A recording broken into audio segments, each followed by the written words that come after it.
Mkulima mwenyewe hapo, tembea mbele mkulima hapo. Sasa mwanangu si nimekuja hiyo, kasi kama nimekuja hiyo. Jamaa wangu ana mchawi kweli yani mwanangu. Yaani kwa achana naye kama hauna chukua mchezo huko bwana. Tuondoke. Una ndo mchawi wangu. Hebu cheza mavi. Alafu oya mwanangu wewe. Nimekuja mwanangu nafanya misikia kwa niliona mwanangu uko nagombana na mzee tena mambo gani hayo nayo.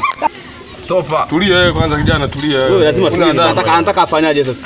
Na wewe badilisheni basi mchezo sio hiyo. Mchawi wangu. Sasa mwanangu unazingua. Unazingua. Mwanangu imekwaje kuhusu wewe na mzee mwanangu inakwaje?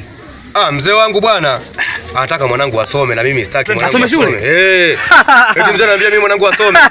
Mimi na masomo wapi na wapi babu? Hamna. Washikaji wewe ngoja. Mambo gani kwanza?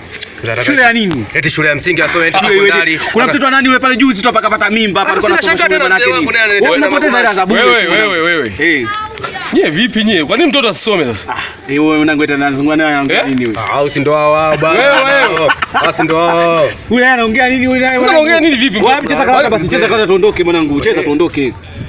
Inatakiwa mtoto asome kwa sababu sasa hivi elimu ndio kitu muhimu. Mtoto anagundua nini mwanangu? Mtoto anasoma gundua nini? Anagundua nini? Watoto wengi mwanangu wamesoma lakini hakuna anachofanya. Wote wanazurura mitaani, wengine ndio kama hivyo wameshaolewa. Mambo hata haeleweki. Juzi mtoto wa rafiki yangu alisoma akapata mimba na sasa hivi hayupo nyewe kufinisha kitu chochote. Hivi hebu subiri wewe mzee, hebu subiri. Hivi Mama Samia asingesoma sasa hivi tungekuwa na rais nani hapa? Umemaliza?